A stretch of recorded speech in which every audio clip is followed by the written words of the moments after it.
नमस्कार दोस्तों, स्वागत है आप सभी लोगों का आपके अपने चैनल एनालिसिस एजुपथ में। कैसे हैं फ्रेंड्स आप लोग सभी? उम्मीद है बढ़िया होंगे और आपकी तैयारी बढ़िया चल रही होगी। आज की इस वीडियो में हम बात करने वाले हैं दोस्तों, जो दिल्ली पुलिस के कांस्टेबल के जो मॉक टेस्ट रोजगार वेद अंकित ऐप पर चल रहे हैं, उनका सॉल्यूशन हम पिछले कुछ दिनों से करवाने लग रहे हैं। इसमें सिर्फ हम मैथ के क्वेश्चन सॉल्व करवाते हैं दोस्तों, जिसमें आपको बहुत कुछ सीखने को मिलता है। तो आप लोग वीडियो को जरूर देखें और पूरी वीडियो वॉच करें।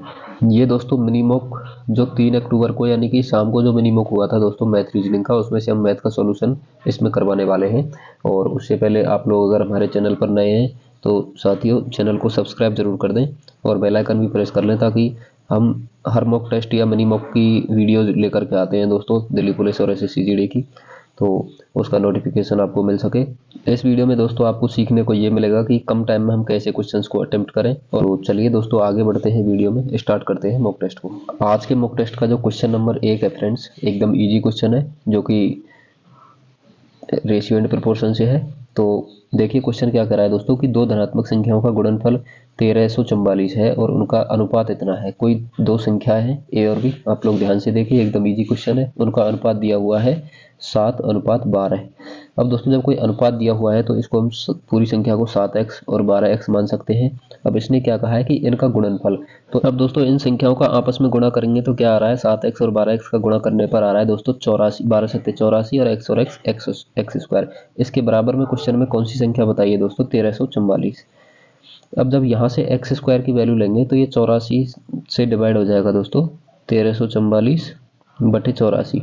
अब यहाँ से इसको काटेंगे, एक बार 12 से काटो, 12 एकम 12, 12 एकम 12, 12 दूनी 24 और 12 सत्ते 84 और ये 16 बार जा रहा है दोस्तों। एक्स स्क्वायर की वैल्यू क्या निकल करके आ रही है, 16। तो एक्स की वैल्यू क्या आ जाएगी, 4 निकल करके आ जाएगी। और इसमें पूछा क्या है दोस्तों, इनमें से छोटी संख्या क्या है। तो छोटी संख्या क्या है, 7x है और x की वैल्यू 4 है, तो 7 का x के साथ गुणा करेंगे तो क्या हो जाएगा, 28 आ जाएगा दोस्तों। यही हमारा राइट आंसर हो जाएगा। अब इसमें एक और नई चीज मैं आपको सिखाता हूँ, देखिए ऐसे भी हमें ध्यान क्वेश्चन को अप्रोच करना आना चाहिए। अब देखिए दोस्तों इसको हम ऐसे भी क्वेश्चन को अप्रोच कर सकते हैं। देखिए दोस्तों कि हमारे सामने दो संख्याओं का अनुपात दिया हुआ है 7:12, तो छोटी संख्या का अनुपात क्या है, 7 है, तो यानी कि छोटी संख्या जो है 7 के मल्टीपल में होगी। अब देखिए दोस्तों ऑप्शन देखते हैं एक बार, इतना सब कुछ सॉल्व करने की जरूरत नहीं पड़ेगी दोस्तों, ऐसे भी अप्रोच में आनी चाहिए और ऐसे बेसिक करना भी आना चाहिए। यानी कि 7 के मल्टीपल में एक तो 112 आ रहा है और 16 नहीं आ रहा, 28 आ रहा, 48 नहीं आ रहा, यानी कि दो ऑप्शन हमें मिल रहे हैं। अब दोस्तों इनमें से दो ऑप्शन कैसे छाटेंगे हम, देखिए दोस्तों ये बात कर रहा है कि छोटी संख्या की। अब दोस्तों हम छोटी संख्या एक बार के लिए इसको ऐसे 112 लेते हैं, 7 का मल्टीपल है 112 समझते हैं इसको, मान लो 112 है। जब छोटी संख्या 112 है तो बड़ी संख्या 112 से तो बड़ी होगी ना। और जब ये कह रहा है इनका गुणनफल 1344 है, यानी कि 112 से बड़ी कुछ भी ले लेते हैं हम, 115 ले लेते हैं। जब 115 और 112 का गुणा करेंगे दोस्तों, तो आप कॉमन सेंस लगाओ कि ऐसे कि क्या 4 अंक की संख्या आएगी क्या, ये बहुत बड़ी संख्या आ जाएगी दोस्तों। तो इसलिए ये इसको ऐसे काट सकते हैं, ये नहीं हो सकता। जब हम 28, इसलिए हमारे पास 28 ही बचेगा दोस्तों। चलिए दोस्तों आगे बढ़ते हैं। क्वेश्चन नंबर 2 हमसे क्या कह रहा है, ये भी दोस्तों एकदम इजी क्वेश्चन है। इसमें ये फॉर्मेट बन रहा है ए स्क्वायर माइनस बी स्क्वायर। जब इसको खोलते हैं दोस्तों तो ए प्लस बी कोष्टक में ए माइनस बी, ये फॉर्मेट होता है दोस्तों। और ए हमारे पास क्या है, 151 है और बी है 149। इन दोनों को जोड़ने पर दोस्तों क्या आ रहा है, 300 आ रहा है और ये गुणा है बीच में, और इनको दोनों को घटाने पर 2 आ रहा है दोस्तों। इसलिए इसका आंसर हमारे पास निकल कर के आया 300 दूनी 600। ये भी वर्बली करने वाला क्वेश्चन था दोस्तों, इसमें भी कोई ऐसी खास बात नहीं थी। अब चलिए दोस्तों, जो कि ऑप्शन नंबर सी में दिया हुआ है 600। आगे बढ़ते हैं फ्रेंड्स क्वेश्चन नंबर 3 की तरफ। दोस्तों क्लास कैसी लग रही है आप लोगों को, अगर पसंद आ रही है वीडियो तो आप लोग अपने फ्रेंड्स के साथ शेयर करिए दोस्तों, ताकि हमें कुछ सपोर्ट मिल सके आपकी तरफ से। तो आगे चलते हैं दोस्तों। क्वेश्चन नंबर 3 क्या कह रहा है कि एक त्रिभुज के आधार की लंबाई और इसकी ऊंचाई से 3 सेंटीमीटर कम है, इसका क्षेत्रफल 104 सेंटीमीटर, तो इसके आधार की लंबाई बताइए दोस्तों। जब आधार की लंबाई और ऊंचाई दी हुई है दोस्तों, तो उस त्रिभुज का क्षेत्रफल क्या होता है, उस त्रिभुज के क्षेत्रफल का फॉर्मूला होता है 1/2 गुणा आधार गुणा ऊंचाई, जो कि हमें क्या दिया हुआ है, उस त्रिभुज का क्षेत्रफल दिया हुआ है दोस्तों 104 सेंटीमीटर स्क्वायर। अब यहाँ पर दोस्तों आधार और ऊंचाई का जिक्र किया गया है कि आधार की जो लंबाई है वो ऊंचाई से 3 सेंटीमीटर कम है, यानी कि ऊंचाई को अगर हम x मानते हैं तो आधार क्या होगा, इससे 3 सेंटीमीटर कम होगा। ये हमारे पास आधार हो गया और ये ऊंचाई हो गई, ये आपस में गुणा होंगे दोस्तों। अब देखिए जब 1/2 भी है यहाँ पर और ये बटे में 2 है, इसको इधर ले जाएंगे दोस्तों तो ये इधर आके गुणा में हो जाएगा, ये यहाँ से हटके यहाँ गुणा में हो जाएगा। अब इसको जब आगे सॉल्व करेंगे दोस्तों तो ये गुणा हो जाएगा एक्स स्क्वायर माइनस 3x बराबर 104 गुणा 2 करेंगे दोस्तों 208 आ जाएगा। अब देखिए दोस्तों, इसको जब और आगे सॉल्व करते हैं तो क्वाड्रेटिक इक्वेशन बनती है एक्स स्क्वायर माइनस 3x। अब ये इधर आएगा तो माइनस का हो जाएगा 208 बराबर 0। अब क्वाड्रेटिक इक्वेशन को जब सॉल्व करते हैं दोस्तों तो इसके ऐसे खंड करने होते हैं कि प्लस माइनस करने पर माइनस 3x आना चाहिए और गुणा करने पर 208 आना चाहिए। तो ऐसे खंड हो रहे हैं दोस्तों इसके 16 और 13। ठीक है, 16 और 13 का गुणा करने पर 208 आ रहा है और इनका प्लस माइनस करने पर 3x आ रहा है दोस्तों। चलिए इसको आगे सॉल्व करते हैं। एक्स स्क्वायर माइनस का 16x प्लस 13x। देखिए दोस्तों, इनको घटाने जोड़ने पर माइनस 3x आ रहा है और गुणा करेंगे तो 208 आ रहा है, माइनस 208 आ रहा है और माइनस 208 बराबर में 0। अब इसको आगे सॉल्व करते हैं। यहाँ से x कॉमन लेंगे दोस्तों, यहाँ पर बच जाएगा x माइनस 16 और अब यहाँ से कॉमन लेंगे दोस्तों, जो कि कॉमन क्या आ रहा है प्लस 13 कॉमन आ रहा है दोस्तों। और इसमें क्या बचा, x माइनस 16 बच गया बराबर 0। अब यहाँ से x की वैल्यू क्या निकल करके आ रही है दोस्तों, यहाँ से अगर इस प्लस वाली वैल्यू को लेंगे x प्लस 13 को तो ये माइनस में चला जाएगा, जो कि माइनस में नहीं हो सकती। और x माइनस 16 को 0 के बराबर रख के देखते हैं दोस्तों, जो कि x बराबर क्या आ रहा है 16 आ रहा है, यानी कि x बराबर 16 आ रहा है। तो पूछा क्या है इसमें, इसके आधार की लंबाई पूछी है दोस्तों। जब x बराबर 16 आ रहा है तो x हमारे पास क्या है ऊंचाई है और आधार क्या है इससे 3 कम है, यानी कि 16 से 3 कम हो जाएगा दोस्तों। तो क्या बचा हमारे पास 13 राइट आंसर हो गया, और जो कि हमारे पास ऑप्शन नंबर बी में दिया हुआ है दोस्तों। इसमें भी कोई खासा कोई बहुत ज़्यादा टफ क्वेश्चन नहीं था ये, अगर आपको क्वाड्रेटिक इक्वेशन आ रही है दोस्तों तो। अब चलिए दोस्तों आगे बढ़ते हैं क्वेश्चन नंबर 4 की तरफ। क्वेश्चन नंबर 4 हमसे क्या कह रहा है, देखिए दोस्तों ध्यान से कि ए और बी की आय का अनुपात दे रखा है। यहाँ पर ए और बी की आय का अनुपात क्या दे रखा है दोस्तों 3:4, और ये तो इनकम का अनुपात है। और उनके व्यय का अनुपात क्या दे रखा है, यानी कि एक्सपेंडिचर का अनुपात दे रखा है दोस्तों, या खर्च का अनुपात दे रखा है 9:5। दोस्तों ऐसा क्वेश्चन मैंने आपको एक बार और करवाया था, एक मॉक टेस्ट में आया था।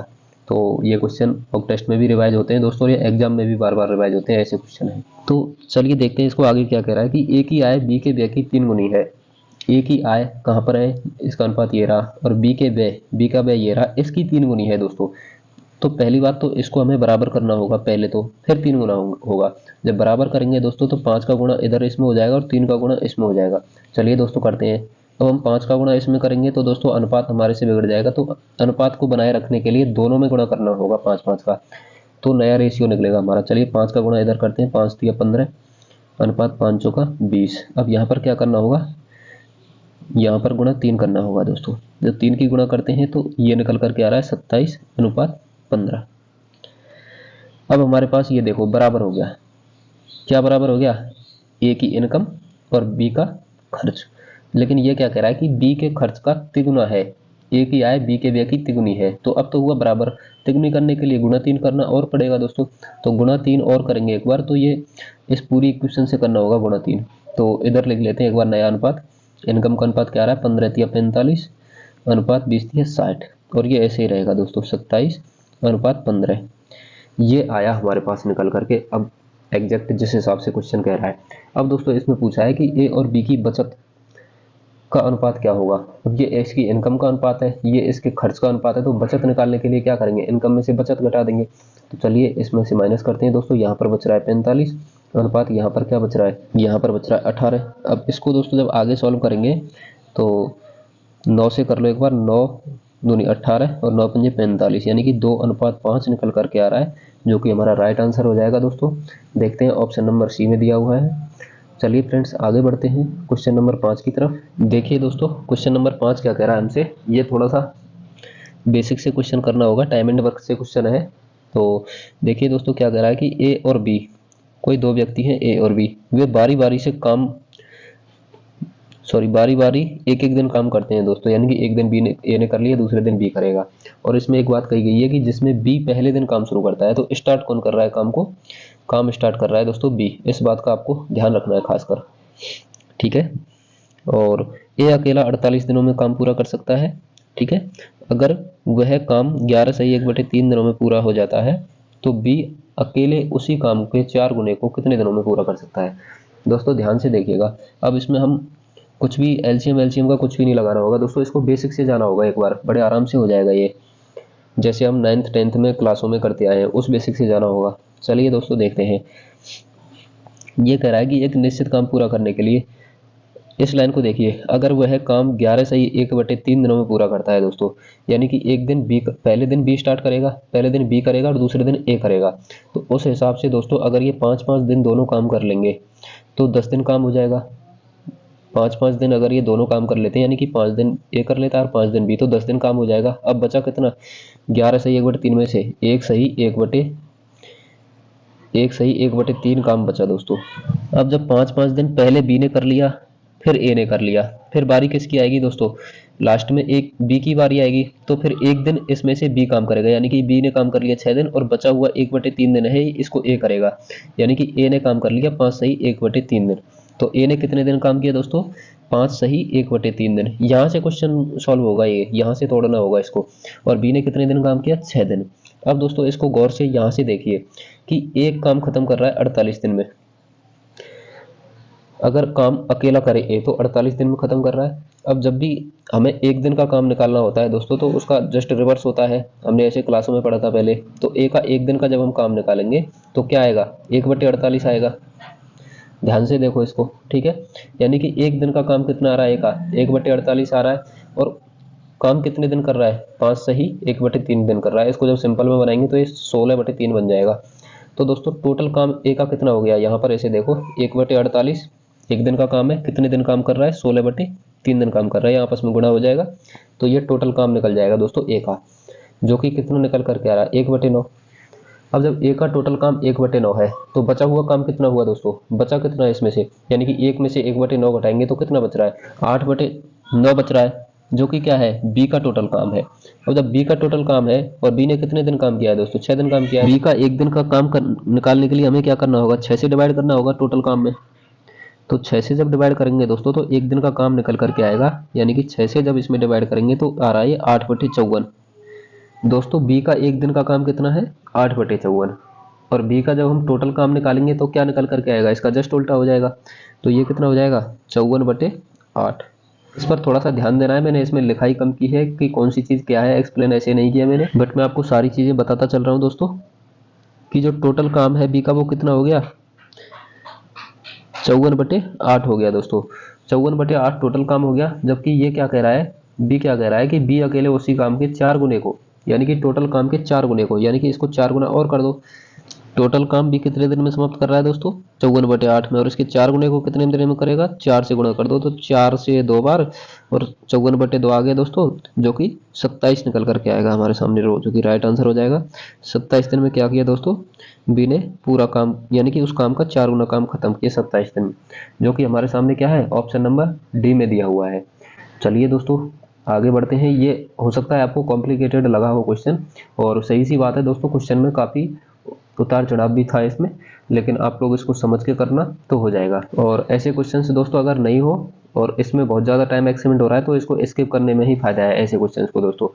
तो अगर आप बना पाते हैं 1 या 2 बार में तो ठीक है, वरना इसको ऐसे क्वेश्चन दोबारा के लिए छोड़ने होते हैं। तो चलिए दोस्तों आगे बढ़ते हैं अब क्वेश्चन नंबर 6 की तरफ। क्वेश्चन नंबर 6 हमसे क्या कह रहा है दोस्तों कि किसी कॉलेज में लड़के और लड़कियों की संख्याएं इस अनुपात में है। तो क्या है दोस्तों, कॉलेज में लड़के हैं और लड़कियां हैं, किस अनुपात में है, 3:2 में है। अब दोस्तों ये क्या कह रहा है कि यदि 20% लड़के तथा 25% लड़कियां बालिग हैं, अब इनमें से भी बांटना होगा दोस्तों। अब इसको एक बार 0-0 लगा लें तो कोई दिक्कत नहीं है इसमें। अब चलिए दोस्तों इसको बांटते हैं एक बार कि 20% लड़के बालिग हैं, तो 30 का 20% निकालेंगे तो 6 निकल करके आएगा दोस्तों, और 25% लड़कियां बालिग हैं, यानी कि 25% का, सॉरी 20 का अगर 25% निकालेंगे तो ये 5 निकल करके आएगा। ये क्या है, ये बालिग हैं, और इसमें क्या पूछा है, कितने प्रतिशत विद्यार्थी बालिग नहीं है।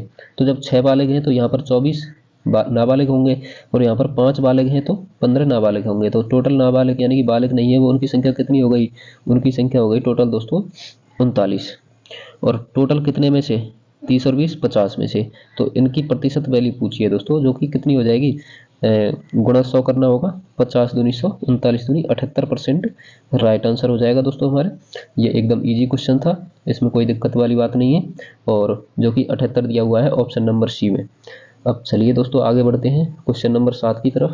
क्वेश्चन नंबर 7 क्या कह रहा है दोस्तों, ये दोस्तों वही क्वेश्चन है जो संडे को मॉक टेस्ट में पूछा गया था, और आप लोग देखिएगा ध्यान से। इसमें कोई राशि है 15,400 की, इसमें से दो अलग अलग भागों को, एक को 9% और दूसरे को 12% साधारण ब्याज की दर पर उधार दिया जाता है। जब भी ऐसा क्वेश्चन हो दोस्तों, आपको मिक्सर एंड एलिगेशन लगाना है। तो यानी कि एक भाग को दिया 9% ब्याज पर और एक को दिया 12% ब्याज पर। अब दोस्तों इस पर 3 वर्ष की कुल प्राप्त ब्याज दी गई है, इसमें से हमें 1 वर्ष का निकालना होगा दोस्तों, क्योंकि ये 1% का, सॉरी 1 वर्ष का ही ब्याज का परसेंट है, तो इसलिए 1 वर्ष का ब्याज हमें पहले निकालना होगा। 4914 3 वर्ष का ब्याज है, तो 1 वर्ष का निकालने के लिए 3 से डिवाइड कर देंगे।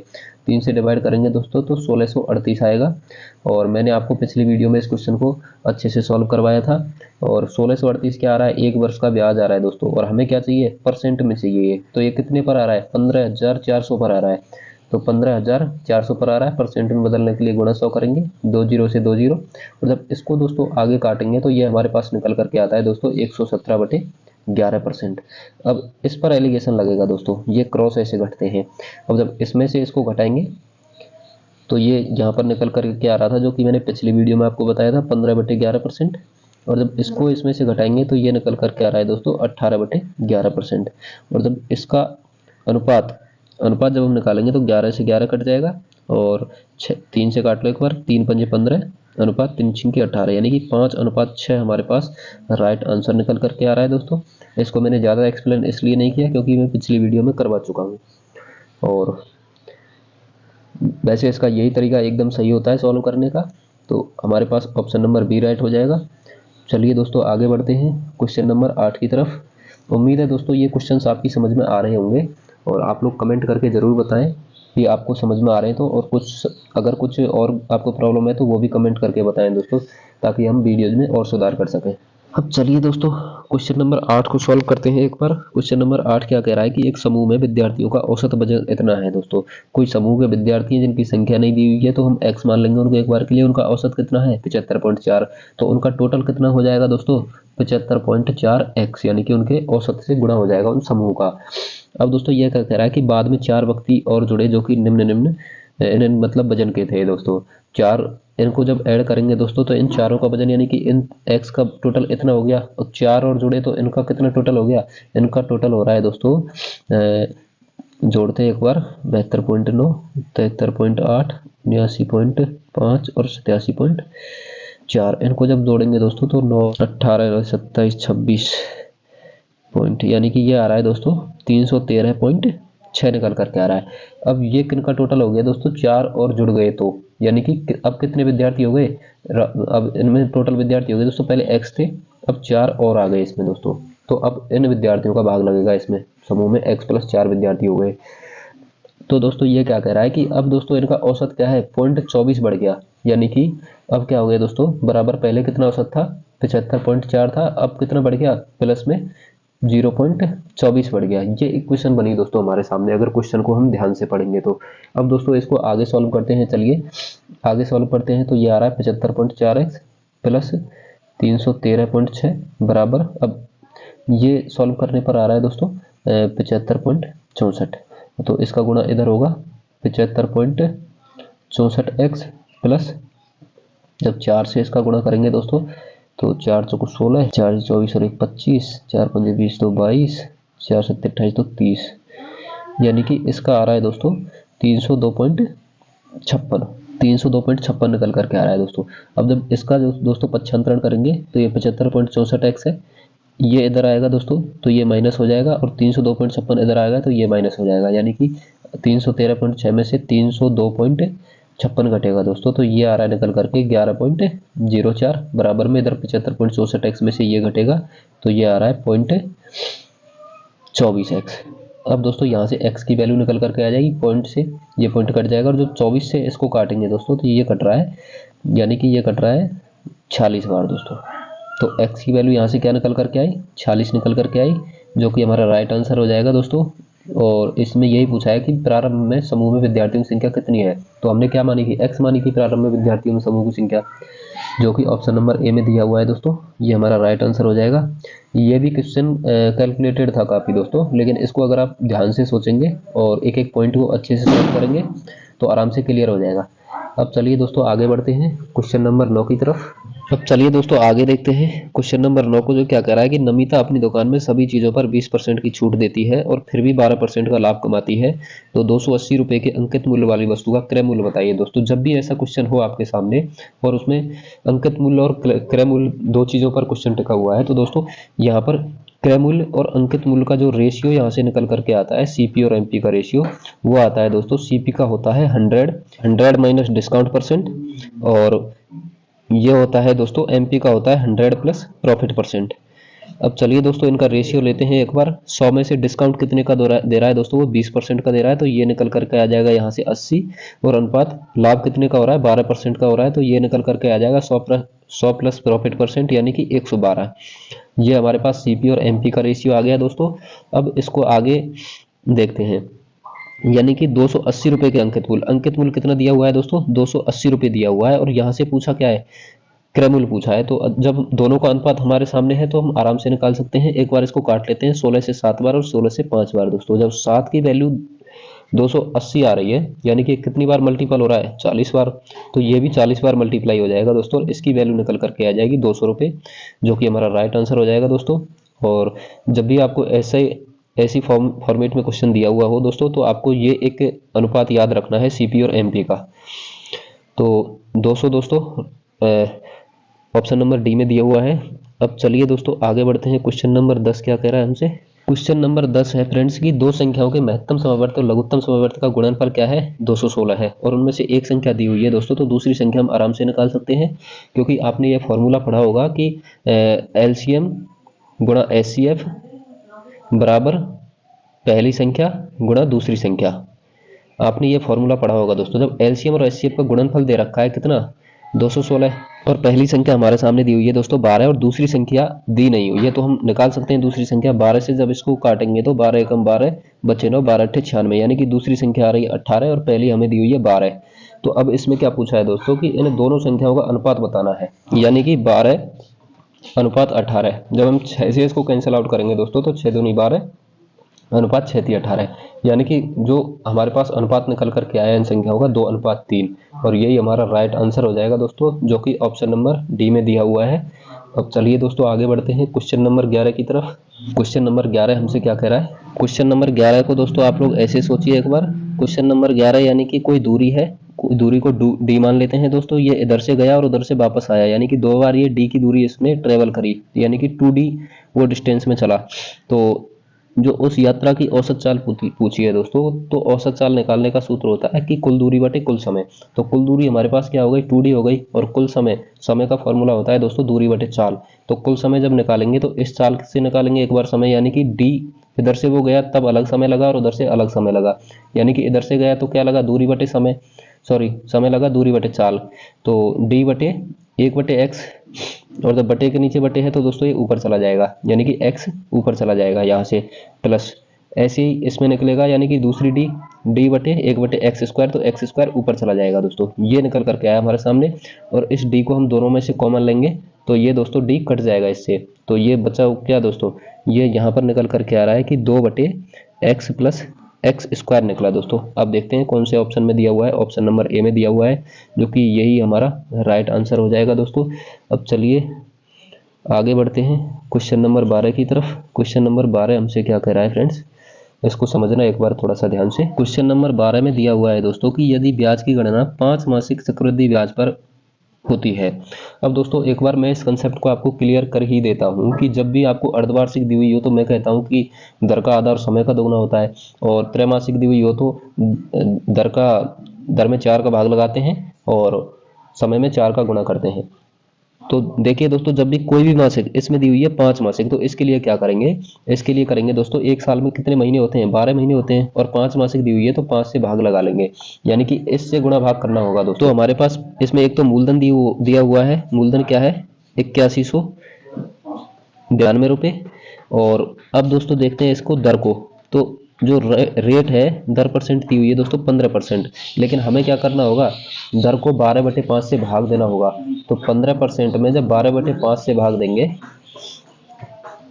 तो ये निकल कर क्या आ रहा है दोस्तों, 3 से 4 बार, 3 से 5 बार, यानी कि 25/4%। और समय को जब देखेंगे दोस्तों तो समय निकल कर के आ रहा है इसमें, जब भी दोस्तों इसमें समय निकालना होगा हमें, तो समय दिया हुआ है एक सही 1/4%, यानी कि 5/4 वर्ष दिया हुआ है दोस्तों। और समय का क्या करना होता है, 12/5 से गुणा करना होगा। 12/5, 5 से 5 कट जाएगा और 4 से ये 3 बार कट जाएगा दोस्तों, यानी कि समय निकल करके आ रहा है 3 वर्ष। अब जब अगर हमने ऐसे निकाल लिया तो क्वेश्चन हमसे क्या होता है, इजी हो जाता है आगे चल के, और हम इसको आसानी से सॉल्व कर सकते हैं। तो चलिए दोस्तों अब स्टार्ट करते हैं इसको। तो इसमें पूछा है दोस्तों कि जो 8192 रुपया है उस पर 3 वर्ष के लिए इस परसेंट से कितना हो जाएगा। तो 25/4% की जब हम फ्रैक्शन बनाएंगे दोस्तों तो 1/16 आ रही है निकल करके, यानी कि इसका हो जाएगा 8192 रुपये का 17/16 गुणा 17/16 गुणा 17/16। अब जब भी 16 16 16 से हम इसको काटेंगे दोस्तों तो ये 2 बार कट जाएगा। अब दोस्तों देखिए यहाँ से क्वेश्चन को हम कैसे अप्रोच करते हैं। अब हम यूनिट डिजिट लगाएंगे इसमें, कैसे लगाएंगे दोस्तों, अब जब हमसे मिश्र धन पूछा होता तो डायरेक्ट इनका गुणा करने पर मिश्र धन निकल के आ जाता, लेकिन इसमें क्या पूछा है, ब्याज पूछा है, तो इसमें भी हम यूनिट डिजिट लगा सकते हैं। क्या लगा सकते हैं दोस्तों, अगर लग रहा है तो चलिए देखते हैं कैसे आ रहा है। 7 7 49 बचा 9, 9 यूनिट डिजिट आ रहा है, 9 7 63 3 आ रहा है, और 3 दूनी 6, यानी कि इसमें यूनिट डिजिट निकल कर क्या आ रहा है, इनका गुणा करने पर 6 आ रहा है दोस्तों। अगर मिश्र धन पूछा होता तो उसका यूनिट डिजिट होता 6, लेकिन इसमें क्या पूछा है, इसका ब्याज पूछा है दोस्तों। तो ब्याज निकालने के लिए क्या करते हैं, मिश्र धन में से मूलधन घटाते हैं। तो मूलधन का यूनिट डिजिट क्या है, 2 है। जब मूलधन का यूनिट डिजिट 2 है तो अब हम इसको घटाएंगे तो दोस्तों तो ब्याज का यूनिट डिजिट क्या आएगा, 6 में से 2 गया तो 4 आएगा, यानी कि इकाई अंक 4 आएगा दोस्तों। अब ऑप्शन में देखते हैं एक बार, इकाई अंक 4 एक में दिया हुआ है दोस्तों, जो कि ऑप्शन नंबर सी में है, और यही हमारा राइट आंसर हो जाएगा दोस्तों। ऐसे करने से हमारा समय बच जाता है पेपर में। अब चलिए दोस्तों आगे बढ़ते हैं। क्वेश्चन नंबर 13 हमसे क्या कह रहा है, क्वेश्चन नंबर 13 क्या कह रहा है दोस्तों कि स्टेशन ए और बी के बीच की दूरी, यानी कि कोई भी 2 स्टेशन है ए और बी, उनके बीच की दूरी दी हुई है दोस्तों 778 किलोमीटर। एक रेलगाड़ी स्टेशन ए से स्टेशन बी तक 84 किलोमीटर प्रति घंटा की एक समान चाल से जाती है और फिर 56 किलोमीटर घंटा की चाल से वापस स्टेशन ए तक आती है। तो इसकी औसत चाल बतानी है दोस्तों, यानी कि एक बार रेलगाड़ी यहाँ से बी तक गई और यहाँ से वापस आई, यानी कि 778 किलोमीटर यहाँ तक हो गया, और जब वापस आई दोस्तों तो टोटल दूरी कितनी हो गई, 778 की 2 गुनी। और औसत चाल निकालने का सूत्र होता है कुल दूरी बटे कुल समय। तो कुल दूरी कितनी हो गई, 778 गुणा 2। अब कुल समय हम निकालेंगे दोस्तों, जब एक बार 778 किलोमीटर की दूरी इधर से गया, किस चाल से गया, 84 की चाल से गया दोस्तों, तो ये क्या हो गया, इधर से जाने का समय, यानी कि 778/84। अब प्लस वापस आने का समय 778/चाल क्या है, 56 है। तो अब इसको सॉल्व करना होगा दोस्तों। अब देखने में ऐसे लग रहा है कि कैसे सॉल्व हो रहा है, लेकिन आप जब इसको सॉल्व करेंगे दोस्तों तो 778 को आप यहाँ से कॉमन ले सकते हैं। क्या, बिल्कुल ले सकते हैं, और 778 से 778 कट जाएगा दोस्तों, कॉमन लेंगे तो। अब हमारे पास क्या बचा है, यहाँ पर 2 बटे, आसानी से देखिएगा दोस्तों, यहाँ पर 1/84 बचा है, यहाँ पर 1/56 बचा है। जब इसको सॉल्व करेंगे हम तो यहाँ पर नीचे सबसे पहले क्या करेंगे, इनका एलसीएम लेंगे, 84 गुणा 56, और ऊपर ये क्या हो जाएगा, 56 प्लस 84, यानी कि ऐड हो जाएगा। तो 56 और 84 जब जोड़ेंगे दोस्तों तो ये 140 निकल करके आ रहा है, और ये जो संख्या है बटे के नीचे बटे ये ऊपर चली जाएगी। तो अब इसको साफ साफ लिख के बता देता हूं मैं आपको, यहाँ पर 2 गुणा ये संख्याएं ऊपर गई, 84 गुणा 56, और नीचे क्या बच गया, 84 प्लस 56, यानी कि 140 बच गया दोस्तों। अब जब यहाँ से 2 से इसको काटेंगे तो 70 बार कट रहा है, और 7 से काटेंगे तो ये 10 बार कट रहा है, और 7 से 8 बार कट रहा है दोस्तों। अब इसमें भी हम यूनिट डिजिट यहाँ से लगा सकते हैं दोस्तों, चाहे तो आप पूरा सॉल्व कर सकते हैं, लेकिन यूनिट डिजिट लगाते हैं। कैसे लगाएंगे दोस्तों, जब भी बटे में 10 दिया हुआ हो तो यानी कि एक अंक छोड़ के पॉइंट लगेगा, और यहाँ पर यूनिट डिजिट देखेंगे तो 8 चौका 32, यानी कि 2 यूनिट डिजिट आ रहा है, और उस यूनिट डिजिट को छोड़ के पॉइंट लगना है। तो ऐसा किस ऑप्शन में दिया हुआ है दोस्तों, ऑप्शन नंबर डी में दिया हुआ है, जो कि राइट आंसर हो जाएगा आपके सामने। अब चलिए दोस्तों आगे बढ़ते हैं क्वेश्चन नंबर 14 की तरफ।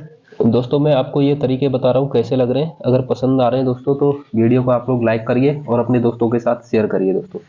अब क्वेश्चन नंबर 14 देखते हैं क्या कह रहा है। ये क्या कह रहा है कि यदि एक बेलनाकार वस्तु के वक्र सतह का क्षेत्रफल, वक्र सतह का क्षेत्रफल मतलब वक्र पृष्ठीय उसका क्षेत्रफल, तो बेलन का वक्र पृष्ठीय क्षेत्रफल का फॉर्मूला क्या होता है दोस्तों, 2πr/h, जो कि कितना दिया हुआ है, 616 वर्ग सेंटीमीटर स्क्वायर।